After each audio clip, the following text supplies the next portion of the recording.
चंद्रपूर जिल्ह्यातील पाणी पिण्यायोग्य नसल्याचं समोर आलंय। जिल्ह्यातील एकूण 598 गावं जलप्रदूषणानं बाधित असल्याचा निष्कर्ष समोर आलाय। भूजल सर्वेक्षण विभागाच्या तपासात ही धक्कादायक बाब समोर आली आहे। यासाठी 21,168 पाण्याचे नमुने घेण्यात आले होते। गंभीर म्हणजे 393 पाण्याचे नमुने फ्लोराईड युक्त असल्याचं खरं तर समोर आलेलं आहे। त्याचबरोबर नायट्रेट, क्षार, लोह आणि जीवाणू बाधित पाणी आढळून आलंय। त्याचबरोबर नदीतून होणारा पाणी पुरवठाही दूषित असल्याचं समोर आलंय। या अहवालामुळे एकच खळबळ उडाली आहे।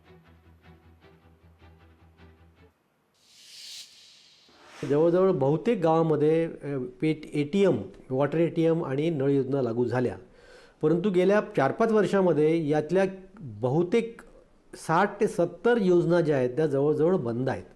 कुठल्याही आर्थिक कारणामुळे असेल, मेंटेनन्स असेल, या कारणामुळे बंद आहेत आणि लोकांना हे प्रदूषित पाणी प्यावं लागते आहे आजही।